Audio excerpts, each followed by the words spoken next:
Today is November 26, 2024, and tomorrow Leagues 5 drops. So I'm going to be giving you this guide here to tell you exactly what my thoughts are, and I'm going to cover every single thing that they've teased since the 11th. If you don't want to hear the entire yappathon and just want to get to the final remarks, please skip to the following timestamp. Thank you for watching, and let's get started. November 11th, Day 1, Tier 1 Relics. So Power Miner is a relic that gives you something called the Echo Pickaxe, and what it does is it's a no-level requirement crystal equivalent pickaxe. In addition, could be in your inventory, it could be equipped. You get all the effects that are listed below, which is bonus 50% chance to succeed on a rock mine, which is advantage in D&D where you have a secondary roll, but it's as if it was done with a 0.5% chance of success. All items from mining are sent to your bank. That's very useful for those that don't take banknote. It basically makes banker's note not as powerful. And it is all items gathered. So this includes cut gems as well as any clue scrolls, clue geodes. An interesting additional bonus was the rock will not deplete until you have mined 4 ore from it, stacking with mining gloves for up to 7. I'm curious if Rock's armor chains with this as well, so you might be able to get, 14 items from a single node because it's the extra bonus ore from Varrock's armor. And then you have toggleable stuff, which is nice that they gave the option, but it's auto smelting and auto cutting gems, which is super useful for a time save. Next, we have Lumberjack, the wood cutting equivalent to the mining relic. So Echo Axe, which is crystal equivalent for a pickaxe. You get the effects when inventory are equipped. You have a secondary chance on chopping a tree when failing. All items are sent to your bank. This includes arrow shafts, which is the difference from processing of the ore, is that logs are now processed into arrow shafts. And you could burn logs for fire making XP. I'm curious if those are mutually exclusive or if that's tied to any form of doubling effects. So I'm assuming you pick one or the other. Additionally, you gain the ability to never fail to make fires with any level of fire making. That's super convenient for training. I mean, it really isn't anything beyond training on that one. It's just that's the only consistency you get from it. And if you're auto burning things, I really don't see the benefit of that, but that's my personal opinion on that. I do like the idea of bird's nest, presumably, being sent to your bank automatically. So that would make things a lot easier for collecting clue scrolls as well as seeds and any other items you might need for crafting or enchanting. And finally, we have Animal Wrangler. It's equivalent to both mining and wood cutting, but for fishing. However, it is nice in that the tool you're given, which is a harpoon, acts as if it is a net, big net, lobster pot, any rod, so it can be used for any type of fishing on a single fishing spot. Additionally, you can get a 1 tick faster attempt for catching fish, which would make things a bit quicker, combining with the 50% chance to succeed when you fail. A difference is that fish are 50% chance to be cooked, so it's not a full cook guarantee. Though you do get the benefit of never burning food when cooking, so there's a push and a pull there of whether this benefit is truly worth. In addition, you gain hunter bonuses, and that's the part that I really enjoy from this one, is that hunter traps never fail, box traps are faster, chinchampas are double XP on that on top of it, so I assume 4x from that one. Impling jars no longer break upon opening them, which very useful for doing puro. Overall, I think the Echo Harpoon and Animal Wrangler has the most utility as a relic, where it has a lot of coverage for both items that you can gain for both hunter and fishing, but mining and wood cutting are the two primary ones that you use for let's say quests or crafting or buffing other skills. I might go for the fishing one just because I don't really know what the best food sources would be other than for something like herb lore where you're getting brews or something like that. But then again, that is later on you have a farming related buff to that, so it would be nice to have the consistently cooked stack of Karam ones from Animal Wrangler for when you're out doing bossing and stuff. I'm not fully sold on any of these relics though. Personally, I kind of like the idea of the mining relic just because of how much it reduces mining as a tough skill to level with the extended rock chance, guaranteed ores, stuff like that, and it can stack very well with your starting region of Mistland. As always with these tier 1 harvesting relics, it's very hard to make an actual call on which one's the best one without analyzing all the other stuff that we have in play. So I can't give an inherent, hey, this one's better than the others, because they all affect 3 different skills. They have different personal preference related decisions that you make with each one, and that's not something I can really make the call on. However, later I will be giving a proper recommendation with all the other relics in mind to account for why one would be better than the other. November 12th, Day 2, Golden God. Golden God is interesting because we don't really know what tier it's in. My assumption is it could be tied to Grimoire and Overgrown, though I think those are comparatively the same from leagues past. But Golden God is a little bit different in that it's not something we've seen before. It is both a prayer and a magic tier item, where you're getting an unlimited supply of gold, but it is only gained from using high alch and low alch spells, but they don't have rune costs anymore or level requirements. So I don't know why you'd ever choose low alch unless you're picking high alch. I also assume that you're getting the experience still, but it's just a very nice perk in that you just infinitely would just mill out the entire stack of items, turning them to gold. 65% chance to not consume the item. That's crazy. Plus 15% more gold means you're really just reaping coins. And again, those coins can now be used to be offered to a prayer altar, and it gives you the dragon bone equivalent per 20,000 coins. So it's something that's very crazy, right? Where it's even, I'm curious if that works with the wilderness, where if you just go use the chaos altar, do you still get the bonus there from the coin variant as opposed to regular dragon bones? Something I would like to really see. Plus, oh my gosh, this is crazy too. The last thing here is that all items purchased from some select shops can be noted, provided the item can be noted at all. So now you can automatically note items on purchase, which that's just absurd. I assume that we have unlimited shops like previously, but it's just a very, very overpowered thing that I'm not sure what it's compared at yet with other things in its tier. I'm very much looking forward to using this relic. November 13th, day 3. Echo Boss and rewards. Echo Bosses. This one's huge. We're just going to go in order, starting with Asgarnia. So Cerberus got an Echo form that we don't know, again, what all these bosses do, but we do know the items they give. It gives you the Dog Sword. Statistically, it is equivalent to a regular God Sword. However, the special attack does every single God Sword effect. Holy crap, I'm losing my gourd just looking at this one. I'm very tempted to unlock Asgarnia just so I can just smite somebody for literally everything they own and more. It's still a 50% cost for special attack as well, so it's just 2-shot.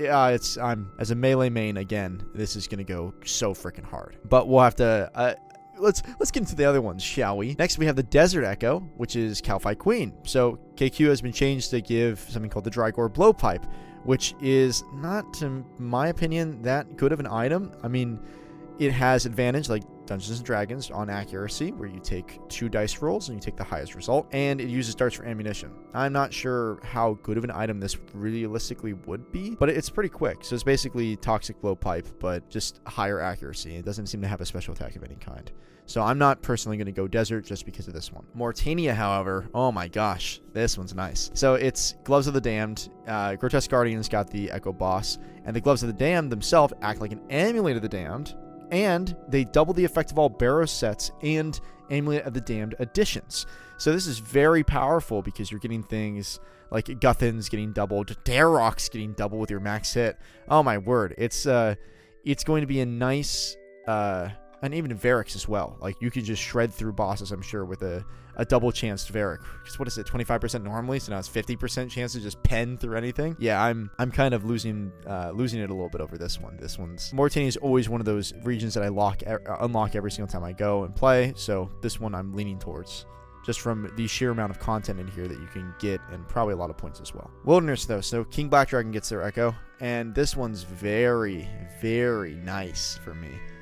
You have the Thunder Kopesh, I hope I'm saying that correctly, but it gives a special attack. That is, it attacks twice. So if either attack is successful, an additional Lightning Bolt is summoned, rolling up to 100% of original attack's max hit. I'm assuming this chains with the Echo effect. So if you're at tier, 6 in the melee tree, you can get upwards of 16 Lightning Bolt hits. Oh my gosh, that's nice. On top of, I presume, regular Echo shots. So I am going to be just, oh my gosh, I hope it stacks like I think it does. So I'm going to go Wilderness because I'm betting that the melee Echo triggers on the Lightning Bolts for a total of like 16 strikes, which I just would lose it. And again, it's 20% chance to trigger AoE Lightning Bolt under target. This is just regular passive, and it hits anything in a 3x3 radius. So again, you can start really just, it's a very big AoE. I'm also assuming it's a one-handed weapon because it chains well with the 1000 Dragon Ward, which is just a pure immunity shield to everything. Oh my gosh, you can't beat that. Especially if you're having a single-handed sword, and now you have your offhand being a perfect shield. Very exciting. So Kandarin has the Thermonuclear Smoke Devil Echo. Personally, I'm not fond of this only because I'm not doing magic. So this is entirely a magic focused thing, which is elemental attacks that exploit an NPC weakness will treat the weakness as twice the amount, so it's twice as effective. You can really just shred through things that used to have armor because now they have none. In addition, you get unlimited elemental runes when equipped.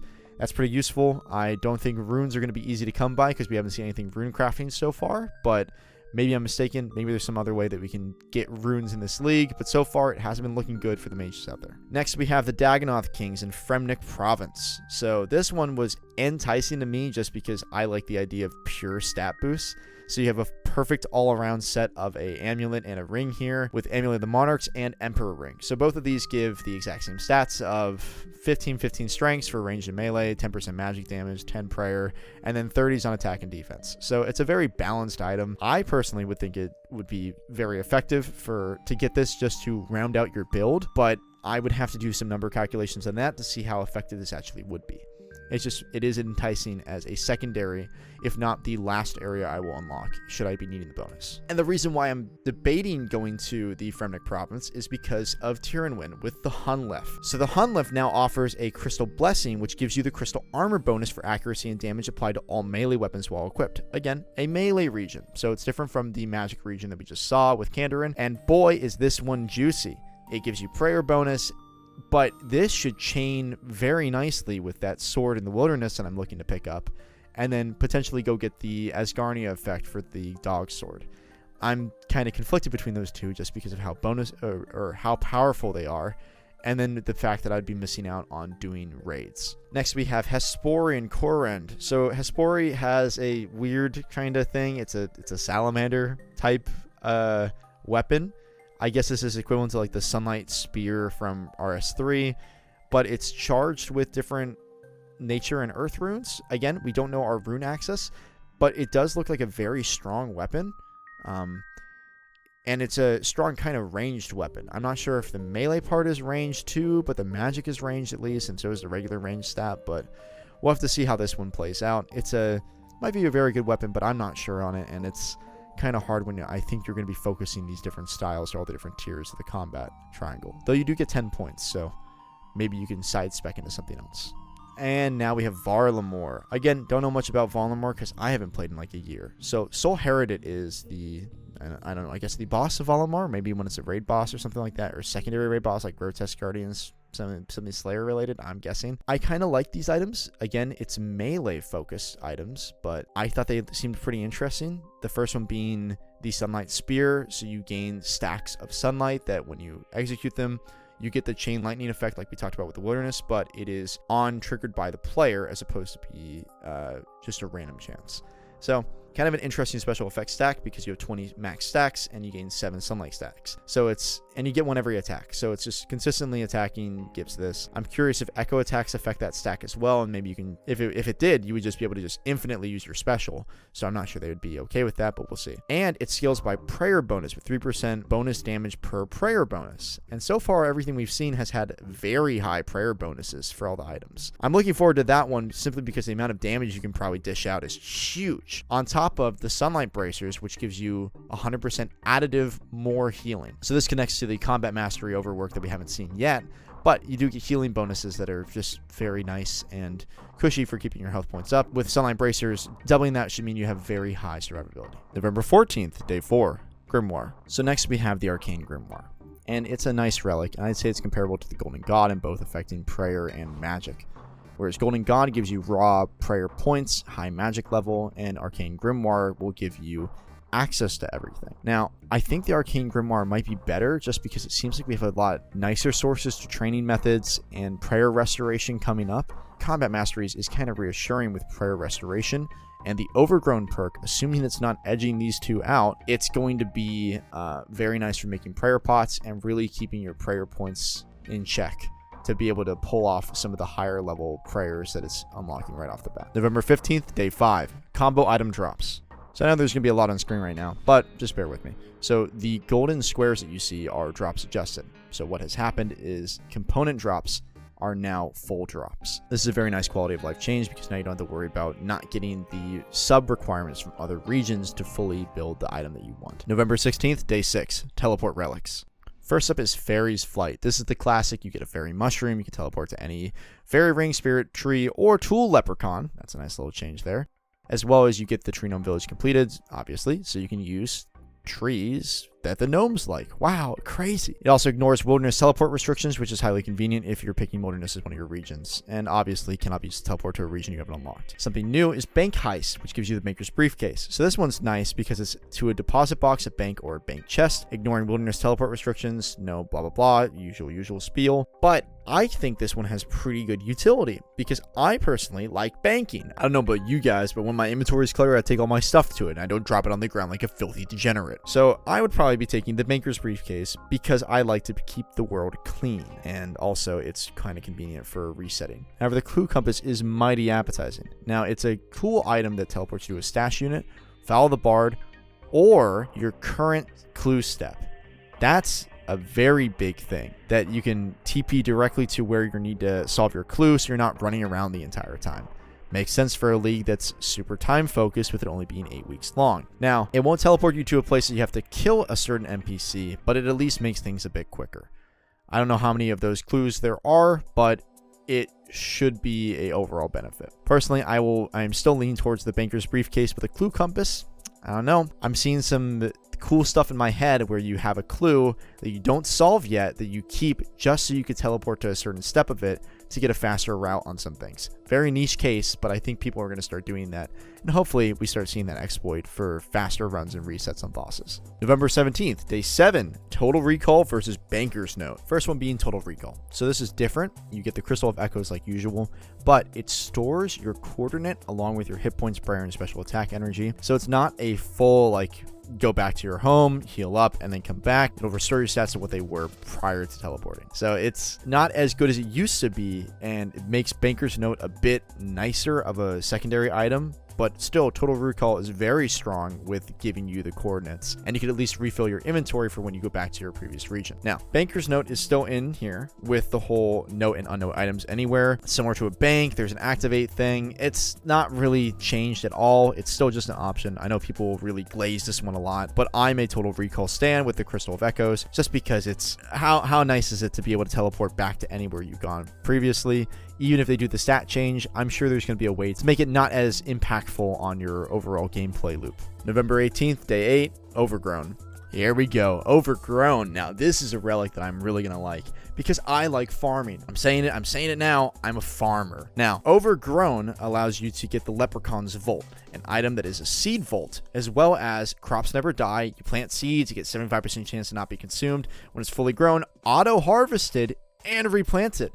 I assume you get XP on login with this. If you don't, that's pretty stupid if you ask me. But overall, I really enjoy this one because it has made farming even nicer and idle-esque. So that way you don't have to worry about it at all, and you can just pick crops that you want, plant one of each, maybe get your potions set up that way, and just not worry. November 19th, day 9, Combat Masteries. This is the big one. So there are 6 different tiers that you can level up your different combat styles in, each of which has some special tier 6, I'm going to call them ultimate abilities, because I think that was used previously. And the other tiers, some of them have similar effects, like tier 3, tier 5 are the same, but just it's different for the different styles. And you have some unique ones, such as the 4th, 2nd, 1st, and 6th tiers. So how things are done this time around is that as you complete different combat mastery tasks, you gain points. These points can then be used to unlock further tiers. So it's not as bad as oh, well, I haven't gained as many task points and therefore my combat's not as good as it was previously. Now you can just go do things like kill a giant or defeat 10 monsters with combat level 100 plus, stuff like that. Kind of simple. You could probably get some points pretty quickly, and they'll let you snowball into other ones here combat-wise. You don't have to focus on combat entirely during this league, or you don't have to focus on skilling entirely, just to get things done. Now, each of these have different perks. We're going to start with talking about melee. That's the one I like. And we'll go through each tier. So tier 1 is you get 25% chance to roll damage twice, take the highest result. Pretty good. Double hit. Low chance on that one, but we'll take what we can. Then you have 10% chance to generate an echo hit. This is tier 2. It's separate from the second damage hit. However, it can chain with both of them, is what I'm assuming. In addition, you have melee attack rate set down to 80%. That's pretty quick. Which is also kind of not redundant, but a stepping stone for tier 5, which is all the way down to 50%. We'll see that with all the styles, and I won't mention it again. Tier 4 is 5% chance to heal 40% of damage health for, I'm just going to do the math really quickly on that one. It's 2% of your damage dealt. Is that right? 5% chance to heal 40 is 5 times 0.4 is 2%, which means you heal 2% of all damage dealt on average. So you stack that with your additional hits as well as your secondary hits, and it starts getting to be a decent bit of healing you can gain.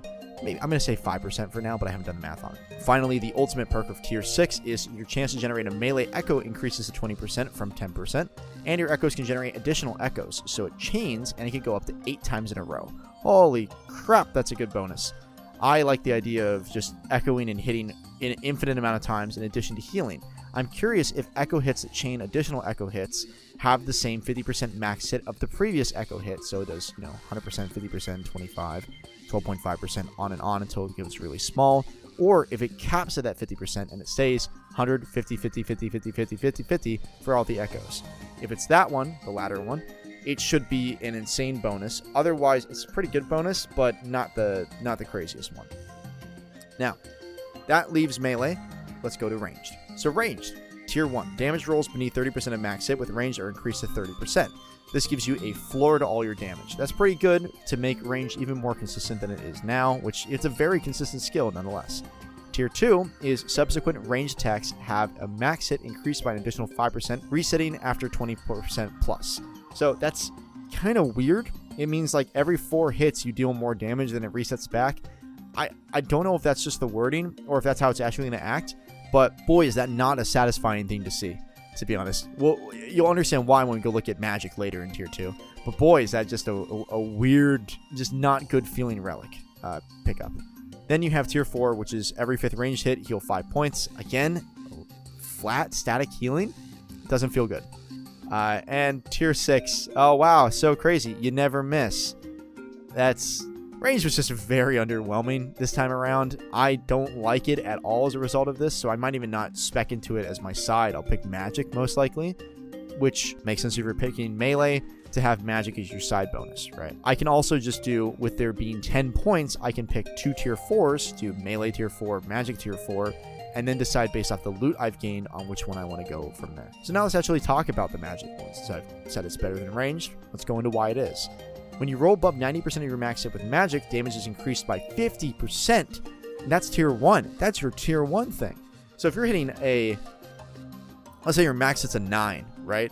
Actually, no, let's say your max hit's a 10, and you just hit a 9. It's increased by 50%. I'm assuming rounded up as well. You just hit a 13. And you hit between 13 and 15, right? Consistently, if you're going above 90%. So as opposed to giving you a damage floor, you're now just cranking max hits. Now let's talk about tier 2, which is your max hits increased by 5% per tick in between your attacks, up to 40%. So again, if we had that 10 max hit, additional 40%, 14 max hit, additional 50%, 21 max hit. That's just from 2 tiers worth of upgrades. So you're hitting big numbers. On top of that, tier 4 is when you roll above 90% of your max hit, again, dealing 50% more, you heal 10% of the damage dealt.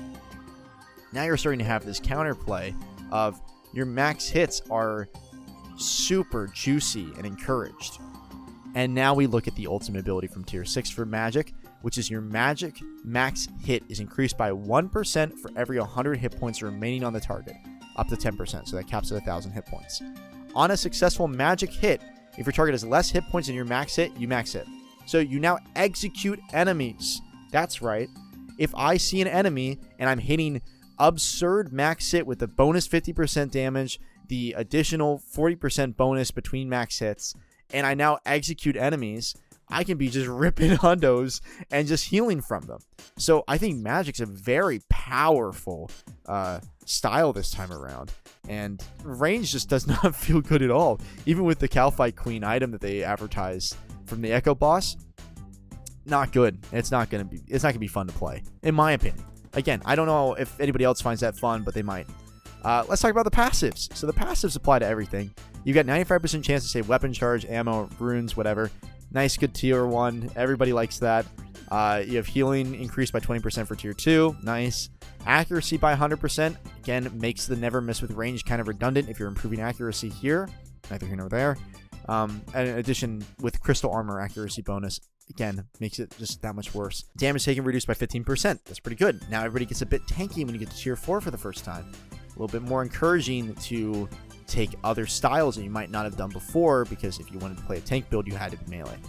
Now, tier 5, prayer point gain from all sources increased by 25%. That's what I was talking about with Golden God, where Golden God versus Grimoire are kind of comparable, because the Grimoire could be better if you're gaining more prayer points from different sources.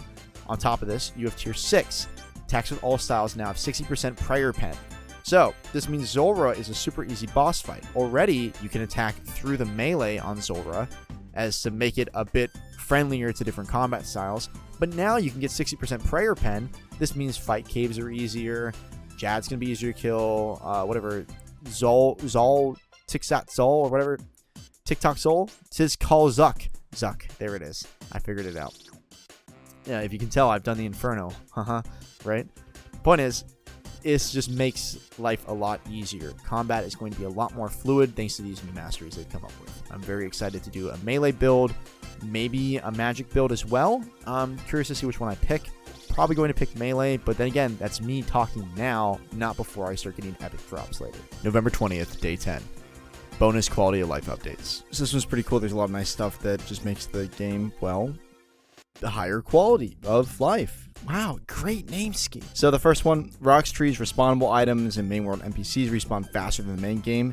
3x faster in most cases, much higher for like Runite rocks. That's pretty based. That means a lot of skilling and combat related tasks are going to be super quick now with quicker respawn times. In addition, max Scape can be purchased from Sage and Lumbridge. Kind of makes sense. Everybody's going to hit max level in this one. Tormented Demons now accessible without needing to complete Wild Gothic Sleeps, meaning the only requirement is a Sapphire Lantern.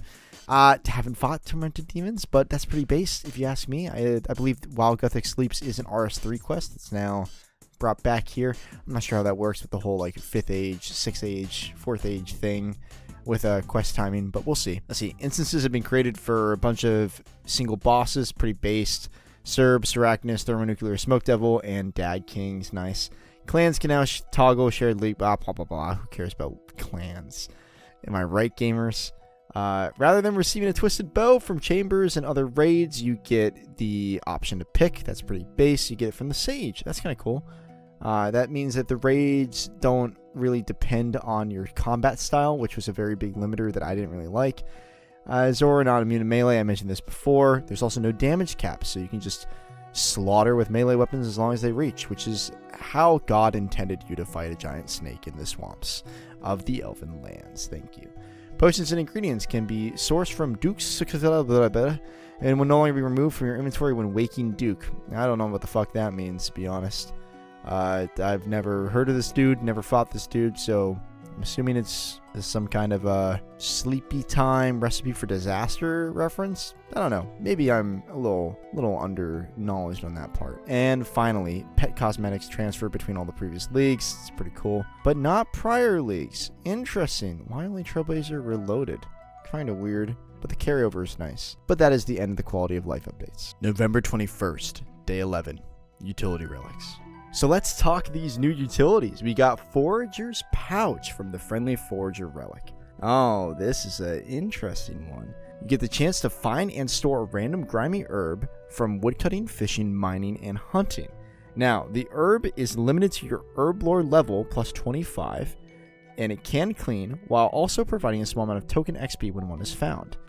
Oh, so it's just that herb sack or an herb incense burner that you get in RS3. Very cool. In addition, it only finds herbs that it has room to store, but it still attempts to give you herbs that you can receive, so obviously you'll get an herb that you might not be able to store, yet you'll still get it dropped. So it's like a herb sack, and it shares an inventory with it, and it gives you additional benefits to herb lore, such as the secondary ingredients having a 90% chance to not be consumed, which is additive with other stuff. Very cool. And potions are now 4 doses instead of 3.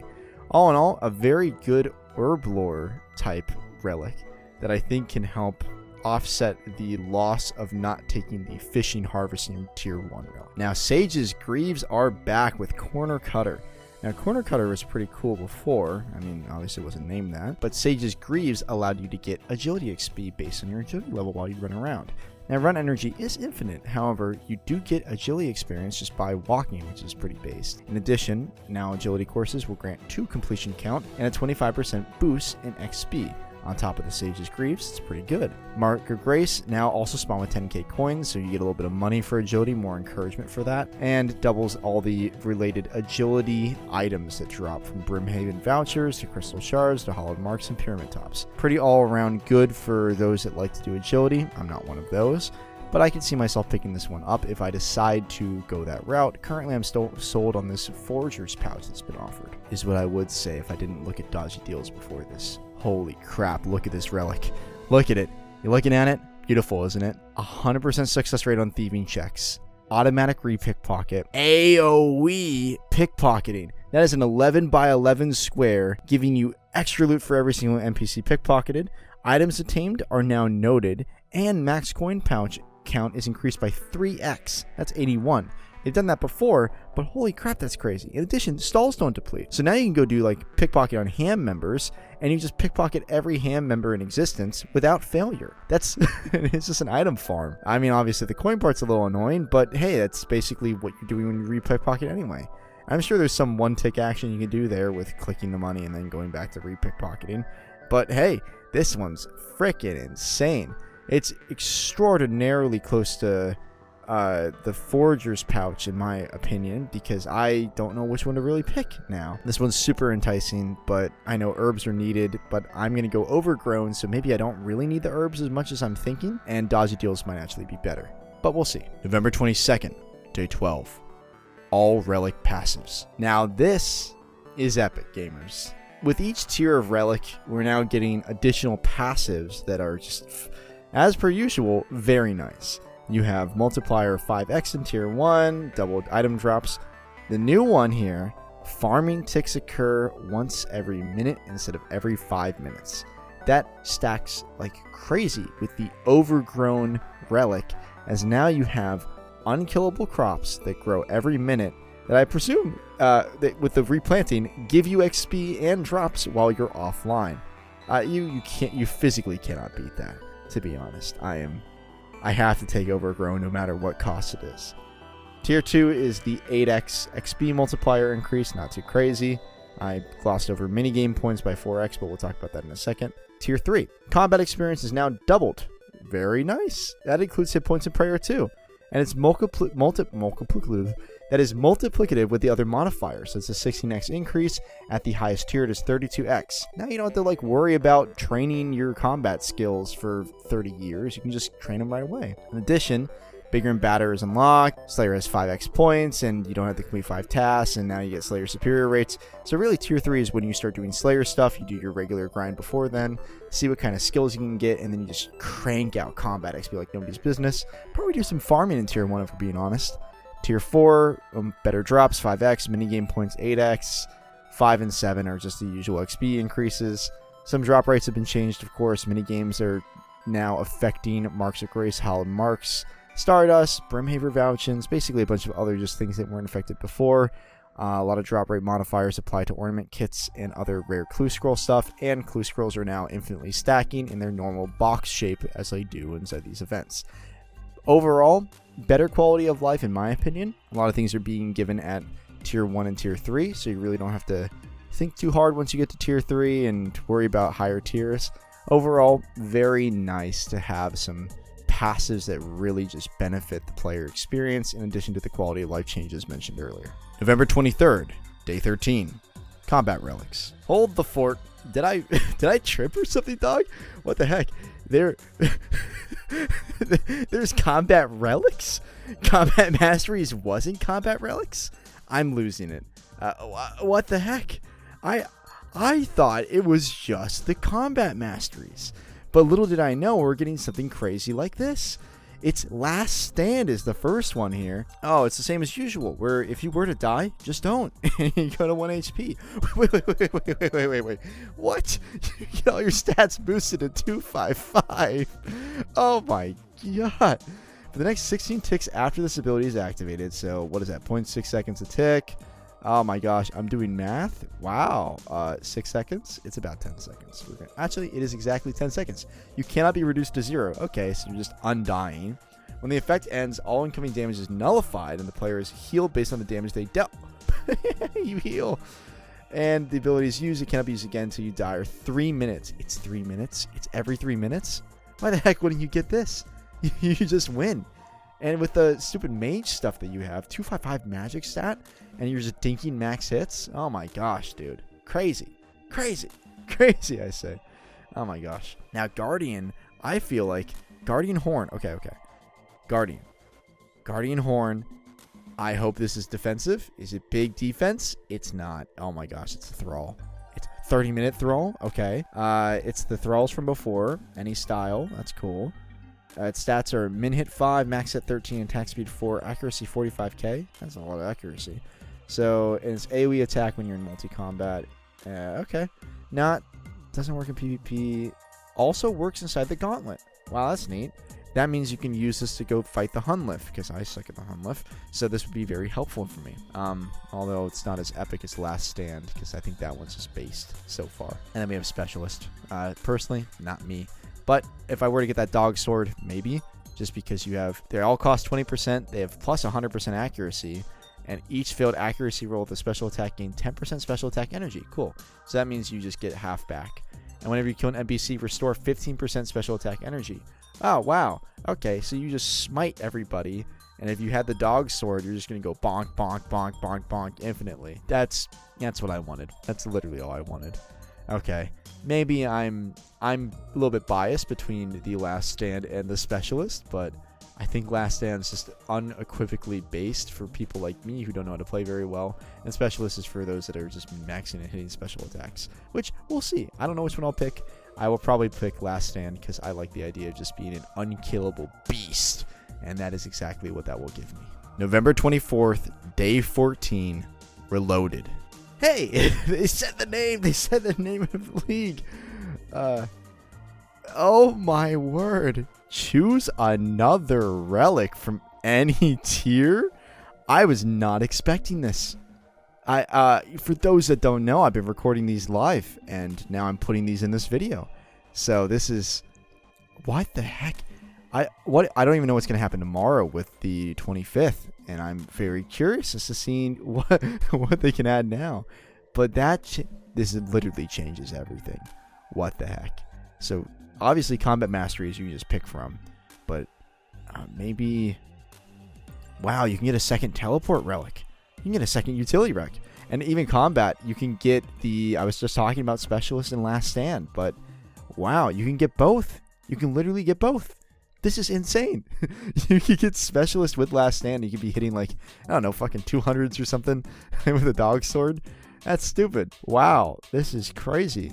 I don't even know what to recommend for this, because I think like Grimoire was pretty good. And if you chain Grimoire with Golden God, maybe you can get something really crazy with that. But it's not, I don't know, Golden God's not as impressive now that I'm looking back on it. I think Teleport Relics might be a good play for those that really need the extra mobility, but overall, I don't know where to start with this except for just going for combat for it and just maxing out Guardian and Last Stand and Specialist. This is a super, super cool relic increase that it changes the entire relic economy, right? Because just being a single pick before to now having an additional pick is so powerful that it's going to be, I don't know, this is going to be heavily reliant on what I am needing task-wise from the regions I pick. And I won't know until I actually get to, all the way up this far in these tiers. But we'll see. We'll see how this plays out. I'm very curious to see how people start doubling up. Like maybe they're going to double up like harvesting relics. Maybe people really saw the need of doing fishing hunter and a woodcutting fire making to buff that, or even a mining smithing. This is wacky. Wow. I'm going to have to think on this one and really plot out the final part of this guide to really capture how powerful this is and what the best combo might actually be. And finally, November 25th, day 15. All relic names and tiers. Very exciting. They've now revealed all the different relics that were left, as well as what they're going to be competing against. So I will show you all the competed against relics in my final selections after we talk through each of these new relics. First, we have a old comer here, which is Equilibrium. This is each time you gain XP, you gain additional XP equal to 10% of your total level. Additional XP given by this relic is not multiplied by your league XP multiplier. Sad. But your lowest skill receives 20% total level XP instead of 10%. So it's kind of interesting. It just kind of evens things out. Now, something interesting is Equilibrium will trigger per instance of individual XP provided, even if there is multiple times in a single tick. Like Production Master will trigger Equilibrium one time per item processed. So it's kind of like a stacking of these individual XP drops with all the new multi-classing things. Like I assume the Dodgy Drafter, or whatever the frick the Dodgy Durgus, the thieving one does when you bulk pickpocket. Next is Pocket Kingdom. This gives you full access to managing miscellanea feature from anywhere. It's pretty convenient. Workers also work for 50% less coins, have max appeal, produce twice as many resources, accrue resources every hour instead of every day. That's pretty dang good. That's a steady supply of resources. I think that does pad things out. Again, that gives you, what is that, woodcutting, fish, no fishing. You get woodcutting, you get farming, you get mining resources, but you don't get fishing, which makes that animal wrangler a little bit more enticing now, doesn't it? Next, we have Treasure Arbiter. So this is a clue hunting bonus. Impling jars and creatures that drop clue scrolls have a 1 in 15 chance of dropping them. Clue geodes, clue nests, and bottles are found 10x more often. Wow, okay. All clue scrolls have the lowest number of steps possible, base. Emote, Fallow, and Charlie clues no longer have item requirements. That's very convenient. So if you have that clue compass relic, you can just TP straight to the thing, do it, and just go on your way. You don't have to deal with items. You can just go bang out all the clues immediately. You also get multiple rolls, which is super nice. You get max rolls on everything. So this is I'm going clue compass in this little hint, just because of how powerful that is. Next, we have an oldie, a Production Master. I think Treasure Arbiter was old as well. They just renamed it. But so smelting ore, smithing bars, and making cannonballs are all done at the same time. This applies to fletching logs, stringing bows, headless arrows, cleaning herbs, cooking food, crafting leather. It's just all your normal like processing skills from RS3. I think it's Artisan maybe is the name of them. But they all get done in bulk. So that's a pretty convenient relic. Very nice to just have it just crank things out. I think this ties together well with other herb-based stuff, like Overgrown. I assume it's not mutually exclusive. Again, we'll talk about that in a second.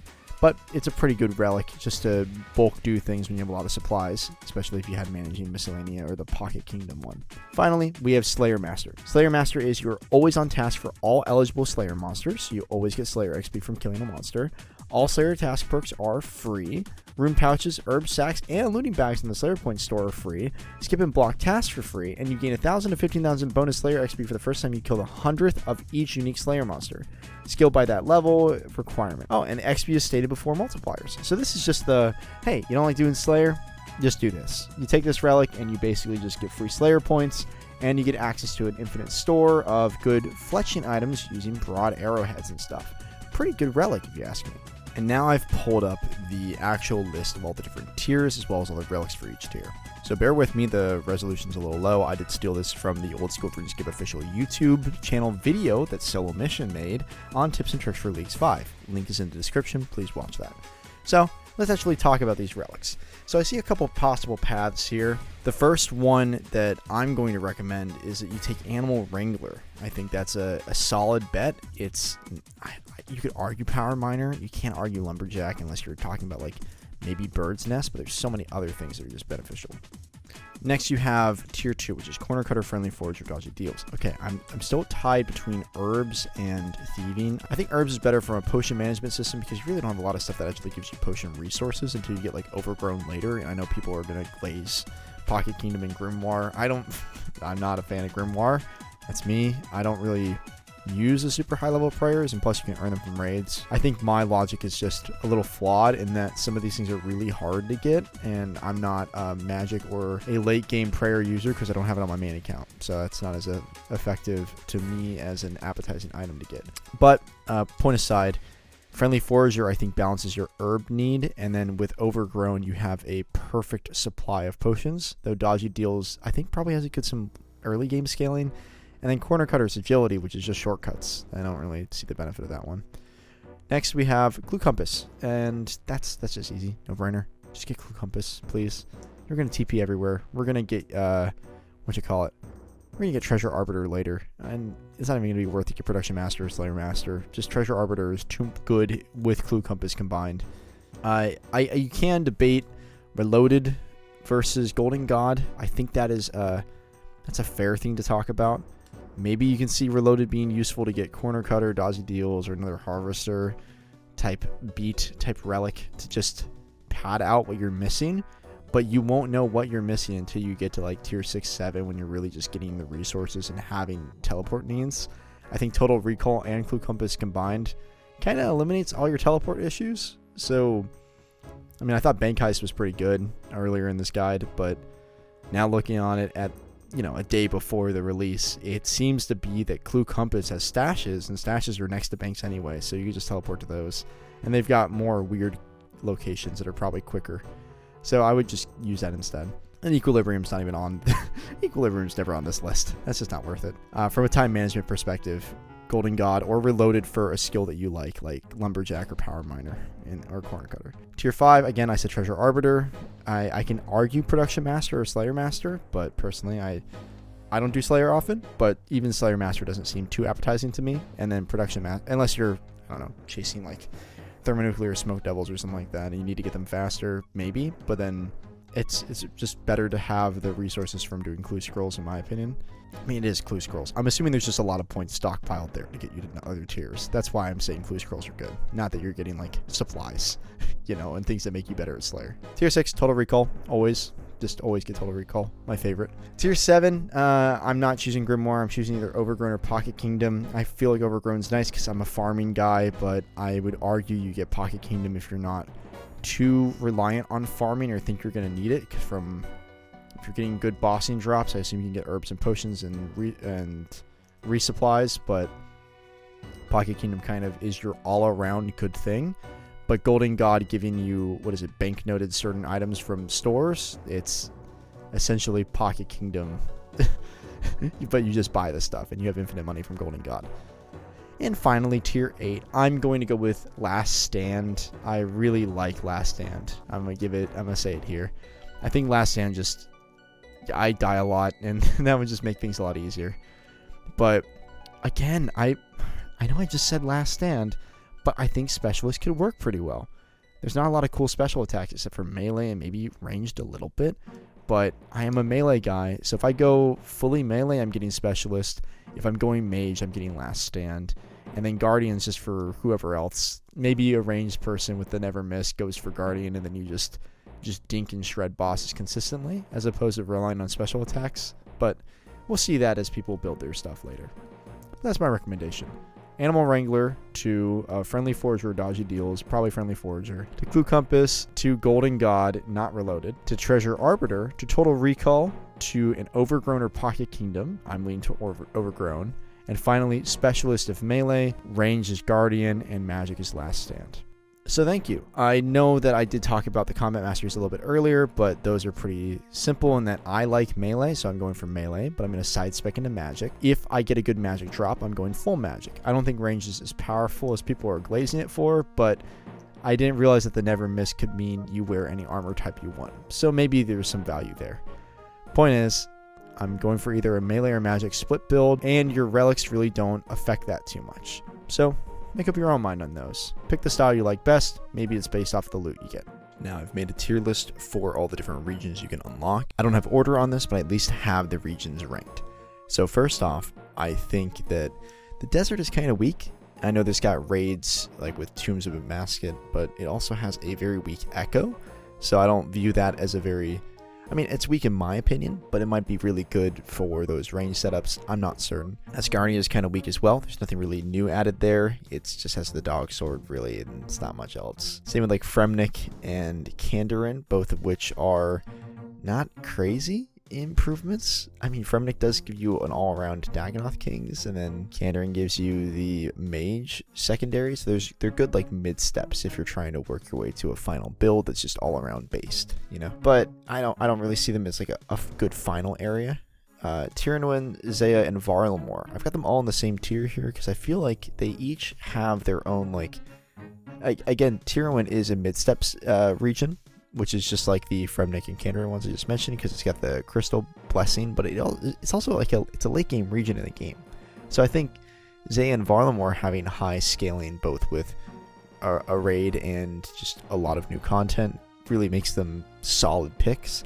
And finally, Wilderness and Mauritania I think are S tier, only because Wilderness just has a lot of content to do, and the Echo is very strong in my opinion for a melee build.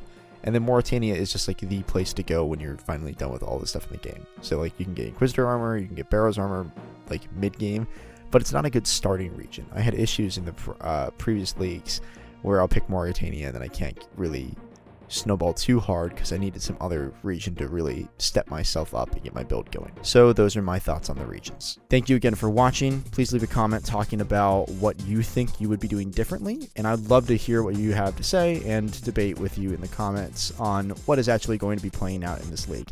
Again, this is all speculation. I will probably be doing different actions than what I'm recommending here, which you can see in my upcoming vlog videos I'll do each week talking about my progress in Leagues 5 Raging Echoes.